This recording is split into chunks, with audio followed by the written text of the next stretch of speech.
자, 여러분 안녕하세요. 오늘은 탕평정치와 세도정치라는 제목으로 공부를 좀 해보도록 하겠습니다.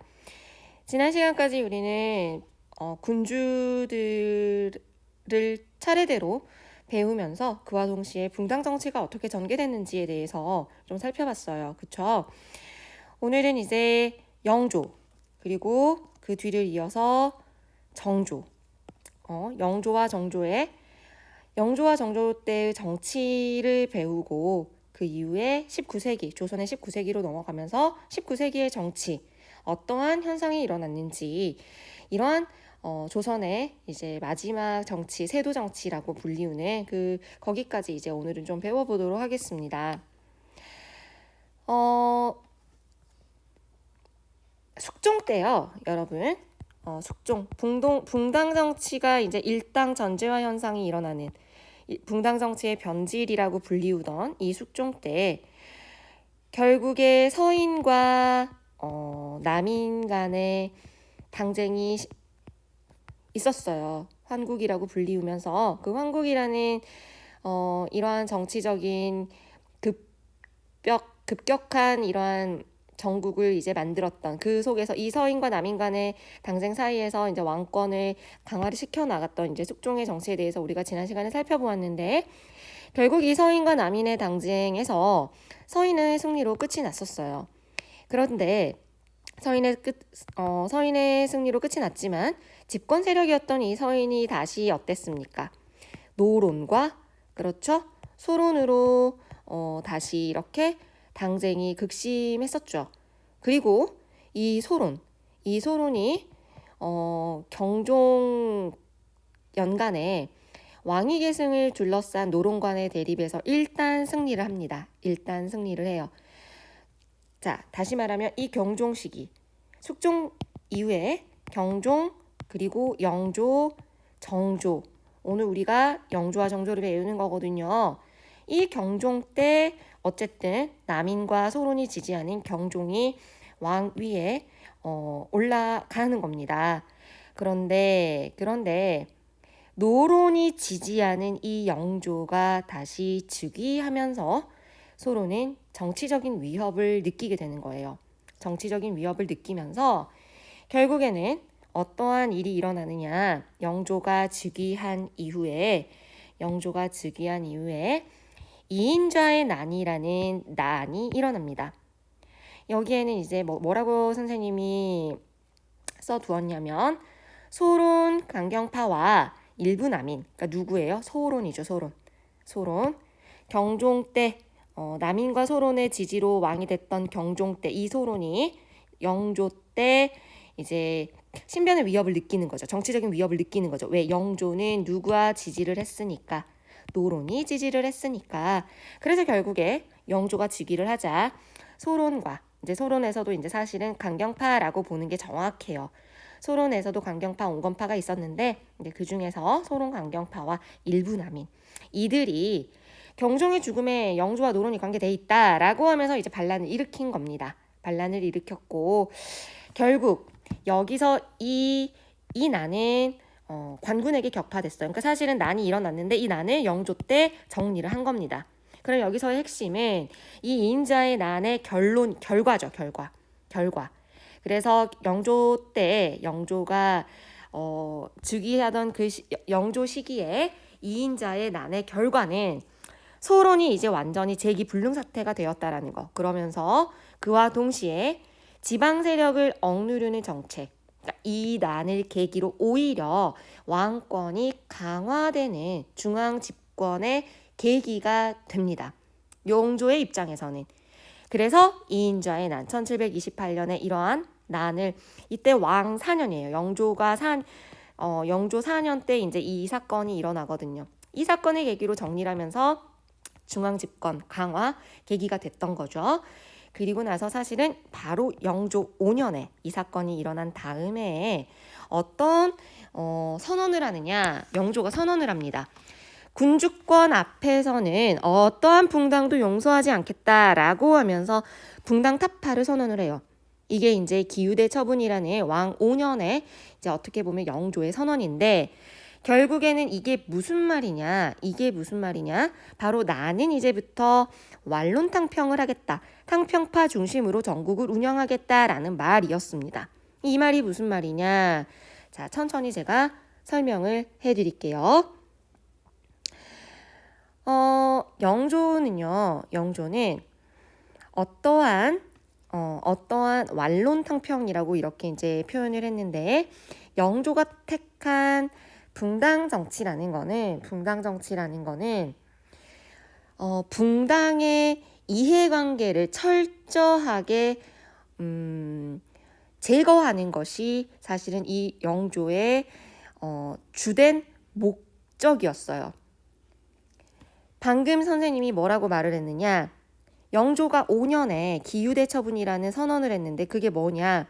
군주권 앞에서 왕 아래서 너희들이 붕당으로 싸우면 용서하지 않겠다라고 선언을 했고, 이 선언으로 노론에서도 소론에서도 남인에서도 이 각각의 붕당 안에서 이 붕당 타파 선언을 인정하고 수용하는 부류가 생겨요. 노론에서도 영조의 말이 맞아. 소론에서도 영조 말이 맞아. 남인에서도 마찬가지예요.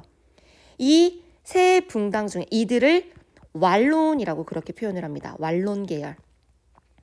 완론들이 이제 생겨나게 되는 거고, 영조는 이들을 기용해서, 다시 말하면 온건론자들이죠.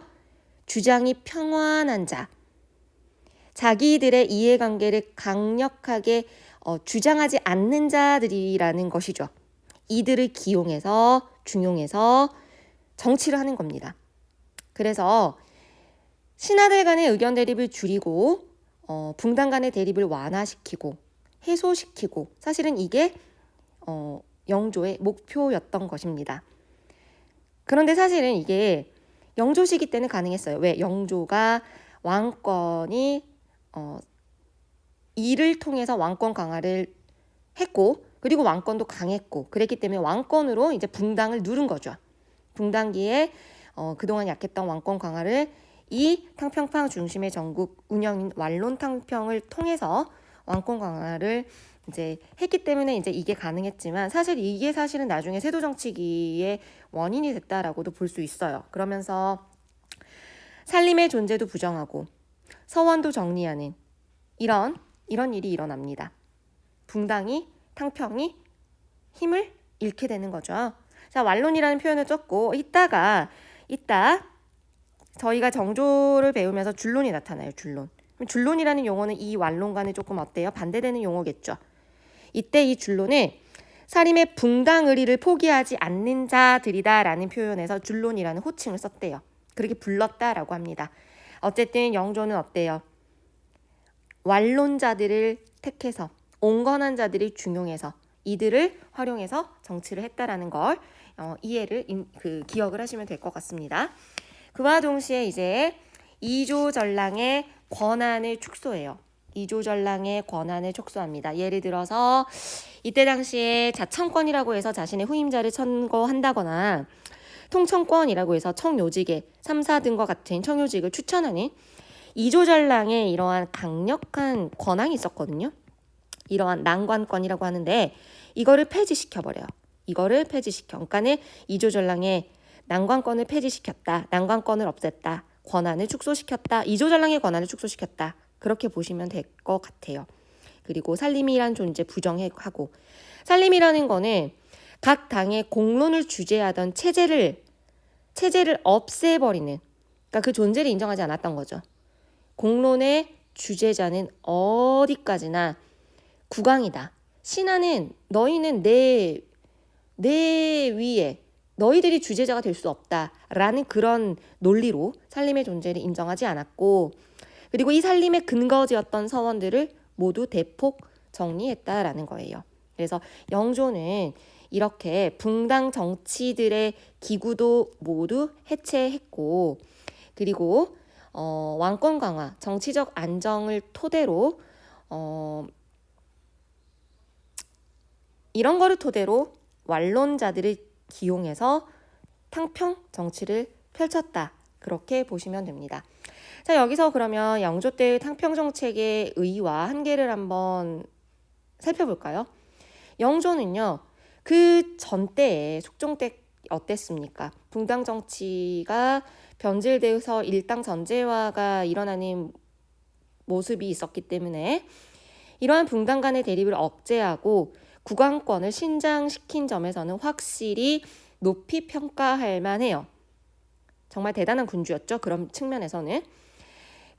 그런데 이제 신하들 사이에서 탕평 책에 대해서 이제 찬반을 놓고 막 새로운 붕당도 만들어져요. 심지어 노론, 소론 뭐 이런 거 할 거 없이 줄론, 완론으로 이제 갈린 아까 제가 말씀드린 것처럼 완론, 줄론으로 이제 갈라져 버려가지고 뭐 탕평당이라는 이상한 이름까지 막 붙여질 정도로 이상한 일이 좀 일어나기는 했지만 그리고 이 탕평파라는 이러한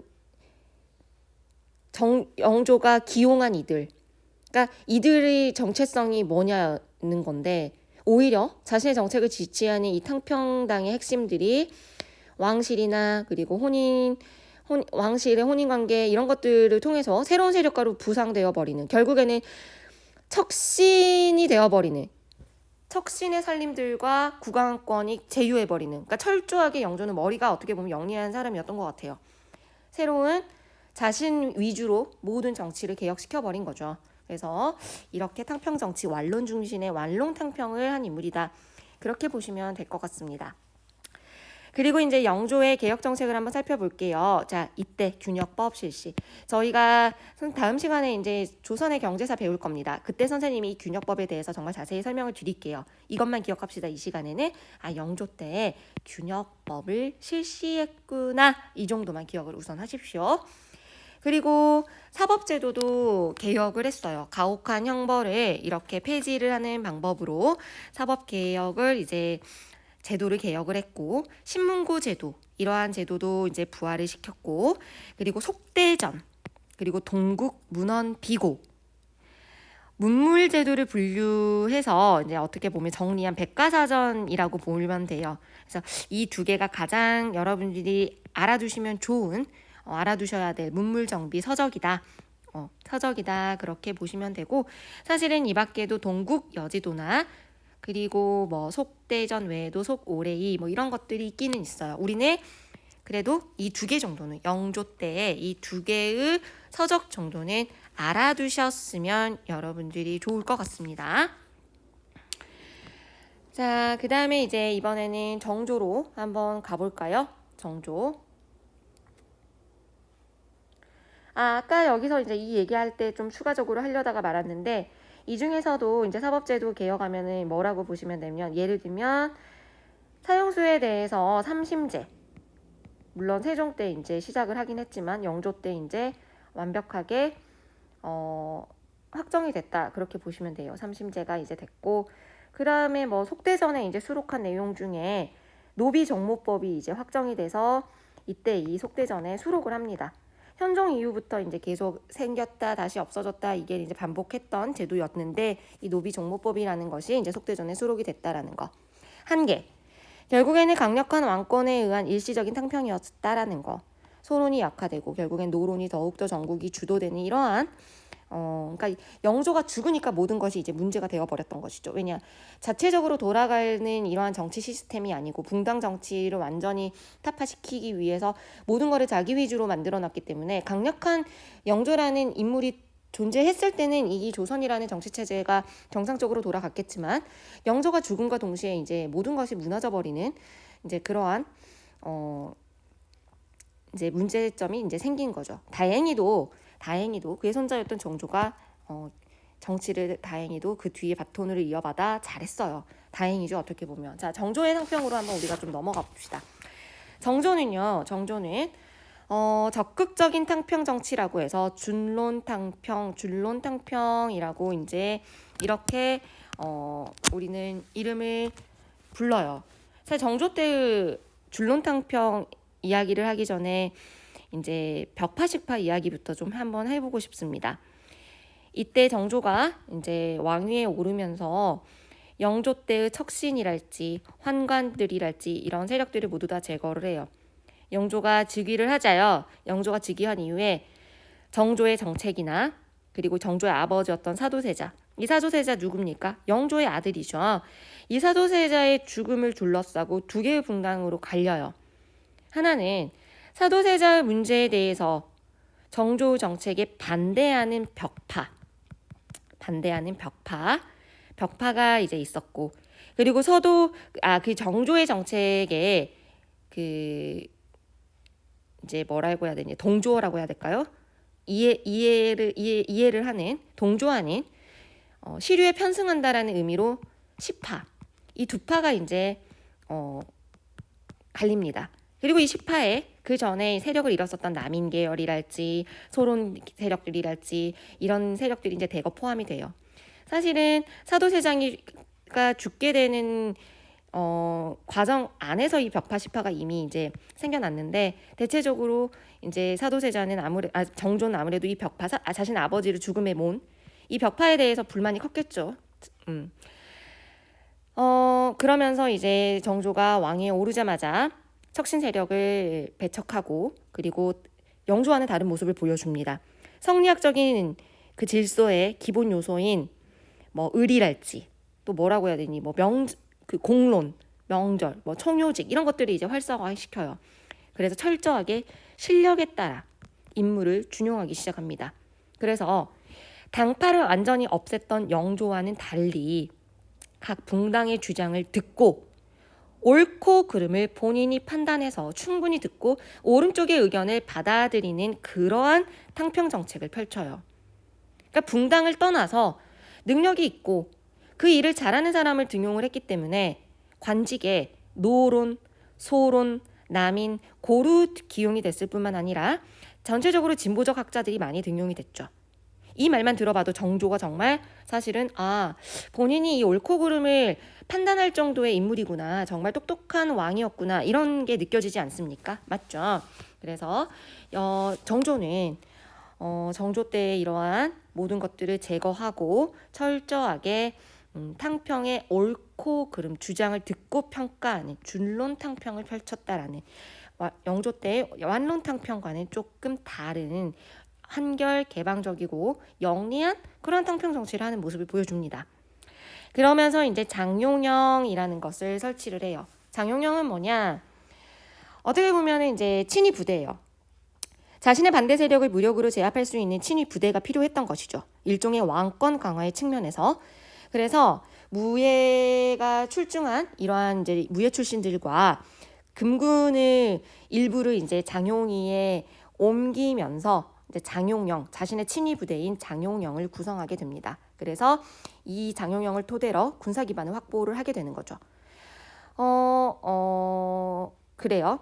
그러면서 이제 이 장용영이 사실은 이제 오위의 부활을 시도했나? 이제 이렇게 보셔도 되고, 병권의 일원화 그렇게 보셔도 되고, 후에 이 정조가 이제 화성을 완공을 하는데 그 화성을 완공을 하면서 이름을 이제 장용영이라고 이제 계칭을 합니다. 그러면서 내영 그리고 외영 이렇게 두 개로 나누어서, 내영은 자신이 이제 그 능행을 하거나 뭐 원행을 할 때 이러한 자신을 옆에서 수행하는 일을 담당하는 그러한 역할을 하는 이제 내영이 있었고, 외영은 이제 화성에 설치하는, 그렇게 보시면 돼요. 그러니까 상당히 자신의 아버지였던 사도세자의 위신 회복을 위해서 무던히 노력을 했구나, 이런 측면을 엿볼 수가 있습니다. 그 다음에 이제 규장각은요, 정조는 자신의 권력을 철저하게 뒷받침할 수 있는 어떠한 정치 기구를 원했어요.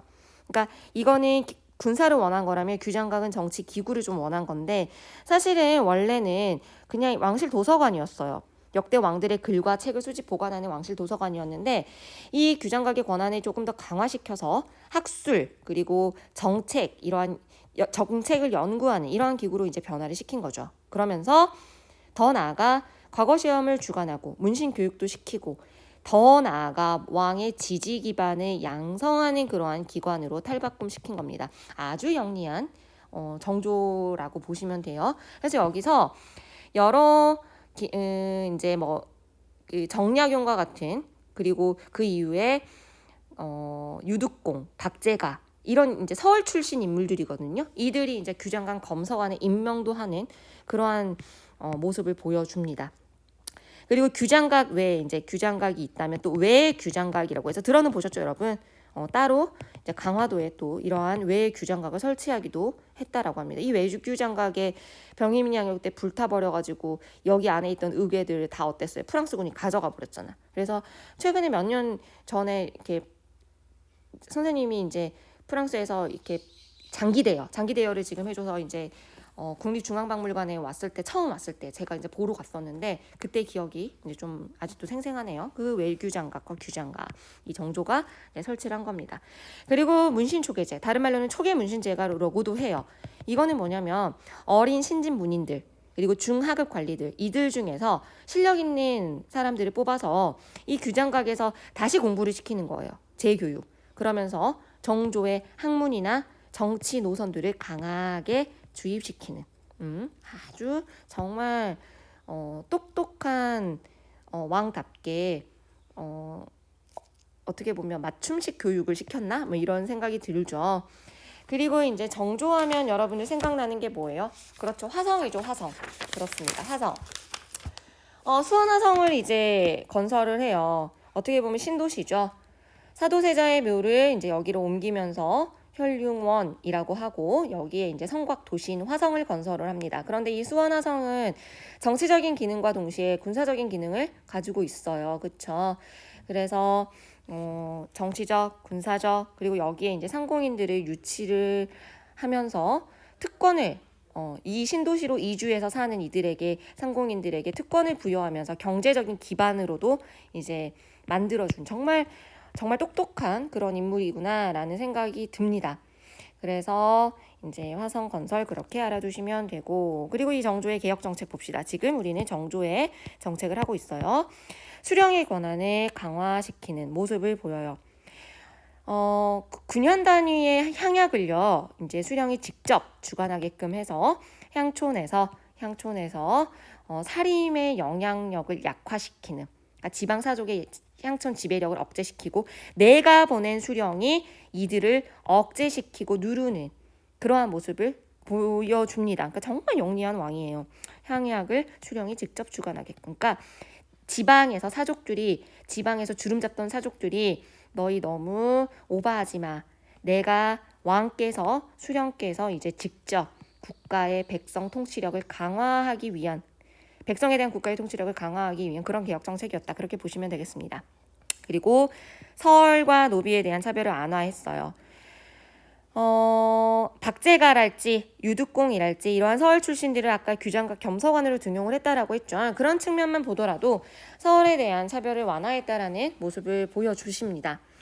그리고 이제 신해통공이라고 해서 1791년 이때가 왕 15년 때인데 자, 이 시전상인의 금난전권이 있었어요. 원래 그죠? 그런데 이 시전상인들의 난전을 금한다라고 해서 시전상인들에게 특권을 줬거든요. 국가에서 허락한 물품에 대해서는 허락한 상인들만 팔 수 있게 되어 있었어요. 그리고 자기들이 허락받은 이 물품을 허락받지 않은 사람들이 장사행위를 할 경우에 그거를 이제 금지시킬 수 있는 권한도 가지고 있었거든요. 근데 이러한 시전상인의 금난전권으로 인해서 어떠한 현상이 일어나느냐? 서울의 물가가 폭등한다거나 생필품 품귀 현상들이 일어나게 됩니다. 그래서 이거를 풀어줘요. 유기전만 제외하고. 그래서 금난전권 누가 가지고 있었어요? 이거를 시전상인들이 가지고 있었는데 이거를 폐지하는 거예요. 그러니까 금난전권을 폐지해. 그러면은 뭔 말이야? 특정 상인이 가지고 있었던 특권을 없앤 거잖아. 다시 표현하면 상업이 보다 자유로워졌다라는 거죠. 사회이 보다 자유롭게 발전할 수 있어졌다라는 거죠. 그래서 신해통공 이렇게 보시면 되고 사실은 목적이 있어요. 이 시전상인들이 노론과 연관이 되어 있었대요. 그래서 노론의 돈줄이었어요. 어떻게 보면 정치 자금. 그래서 이게 이제 노론의 정치 자금원을 봉쇄시키기 위해서 남인의 의도적인 조치였다라고도 합니다. 어찌됐든 정조 때의 신해통공 정말 혁신적인 정치였다. 그 다음에 이제 문화부흥의 고금, 도서, 집성, 수용, 그리고 그 밖에 대전 통편. 이거 좀 기억을 하세요. 나중에 대전 회통이랑 헷갈리면 안 됩니다. 고종 때 대전 회통 아니에요. 대전 통편입니다, 여러분. 대전 통편. 그리고 동문이고, 탁지지, 추간지, 무예도보통지와 같은 이들 뭐 동문이고 같은 경우는 뭐 조선 후기에 대청 관계, 대일 관계 이러한 그런 뭐 교선 문서라고 보시면 되고, 탁지지는 호조에서 이제 썼던 그러한 관련된 도서 같죠. 사례들을 모아놓은. 그 다음에 뭐 추간지는 뭐 형조의 뭐 소관 사례들을 모아놓은 것, 이렇게 보시면 될 것 같아요. 이렇게 문화를 부흥시켰다라는 것. 그래서 이게 정조의 탕평 정책입니다. 자, 그 다음에 이제 세도 정치에 대해서 이제 빠르게 우리가 한번 살펴보겠습니다. 탕평 정치 이래 이제 강력하게 군주의 강력한 그 정치적인 지도력으로 유지되어 있었던 그 국왕 독재 시스템이 완전히 무너져 버려요. 왜 무너졌냐면 정치 세력 간의 균형이나 조화가 무너지게 되면서 소수의 외척 가문들, 그러니까 이 외척 가문들에게 어떠한 권력이 집중이 되면서 이제 세도 정치가 이제 성립이 됩니다. 세도 정치가 이제 성립이 되는데 문제는 권력이 이제 그래 우선 이거를 봅시다. 자, 손조가 즉위한 이후에 노론의 벽파가 이제 전국을 주도하게 되는 그러한 일이 이제 일어나게 되면서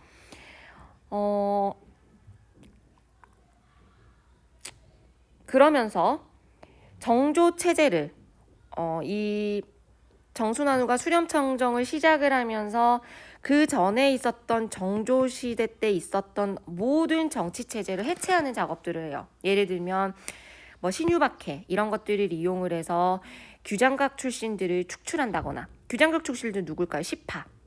노론의 벽파에 반대되는 시파. 그 다음에 뭐 화성의 장룡영 이런 것들을 혁파. 국왕권을 지금 약화시키는 모습을 보여주고 있죠.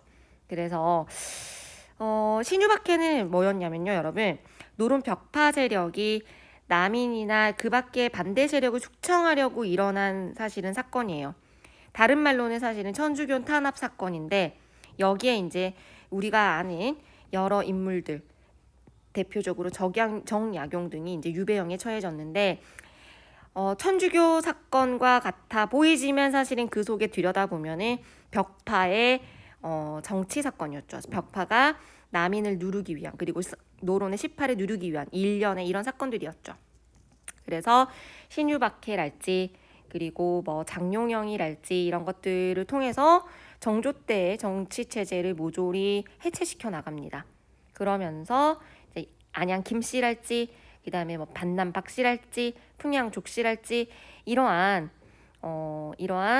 이제 근기 지방의 이러한 시파 계열의 이러한 그 집안들이 이제 순조 시기에 이제 세도 정치가 일어나게 되는 외척 세력들이 이제 어떻게 보면은 왕이 어리다 보니까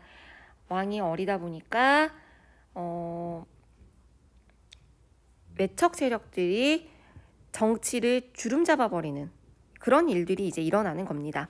그래서 결국에는 소수의 유력 가문이 권력, 이권을 독점하게 되고 고위직들만이 정치를 하고 나머지 그 하위 관리들은 행정 실무만, 그 정치에 거의 참여하지 못하는, 그러면서 원래 탄탄하게 존재했었던 의정부 6조 이제 모두 유명무실화 되고 모든 권력이 한때 임시기구였던 비상기구였죠. 어떻게 보면 전쟁이 터졌을 때 이제 비상기구로 사용됐던 그 비변사로 모든 권력이 집중이 되면서 이 비변사를 중심으로 외척 권력 집단이 비변사를 장악하게 되면서 이제 세도 정치가 전개가 됩니다. 자, 그러면 세도 정치의 폐단을 볼까요? 남인, 소론, 지방 선비들 모든 권력에서 배제를 시켜버렸고 그리고 상인이랄지 분홍을 수탈의 대상으로만 인식을 하면서 이렇게 어떻게 보면 정치를 정말 돈벌이 수단으로 모든 거를 이제 자신들의 돈벌이 수단으로 이제 그 악용이 되면서 정치가 정말 혼란하게 되고 또 이럴 때 농민들은 살기 힘들어지고 그러면서 경제적으로는 엄청나게 부정부패가 일어나고 그럴 때 또 이렇게 농민 난들도 일어나게 됩니다. 못 살겠다 꾀꼬리 하는 거죠. 그러면서 또 자연재해도 일어나는 이런 사회 혼란 현상이 또 일어나게 됩니다. 그래서 세도 정치 그렇게 기억을 하시면 될 것 같아요. 그때 이제 삼성의 물론 경제사 부분 하면서 제가 이제 자세히 설명하려고 말을 아끼고 있는데 세금 제도가 문란해졌다. 뭐 그렇게 보시면 돼요. 전정, 그 다음에 군정, 그 다음에 환곡 이렇게 세 개를 이제 삼정이라고 하거든요. 이 세 개가 문란한다 해서 삼정의 문란이라고 하는 겁니다. 이러한 삼정이 문란하게 되면서 농촌 사회의 불만이 고조되고 그러면서 밀란이 발생되고 이러면서 사회 정말 정치적으로 큰 문제들이 이제 여기저기서 일어나는 세도 정치기가 이제 찾아오면서 조선의 정치가 그렇게 19세기가 그렇게 흘러갑니다. 그래서 이때가 이제 뭐 어때요? 순조, 그 다음에 뭐 정순, 헌종, 그 다음에 철종, 그러죠. 그렇게 되니까 이제 이 모든 왕이 모두 다 어린 왕들이다 보니까 이 왕들의 그 수렴청정, 가문, 외척 가문들이 이제 거의 김조순과 같은 이런 외척 가문들이 중심이 돼서 안동 김씨 대표적으로 안동 김씨랄지 또 뭐 풍양 조씨랄지 이러한 유력 가문들이 정치적인 농락을 하는 그런 시기를 세도 정치라고 한다. 그렇게 보시면 되고 이 세도 정치는 거의 1800년부터 철종이 거의 1863년까지 있거든요. 19세기 때 일어난 정치 시기다. 정치 현상이다. 그렇게 보시면 될 것 같습니다. 그래서 오늘은 우리가 18세기의 영조 그리고 정조 18세기의 영조 종조의 정책과 19세기의 세도 정치 이렇게 조선의 정치에 대해서 공부를 했습니다. 고생하셨습니다.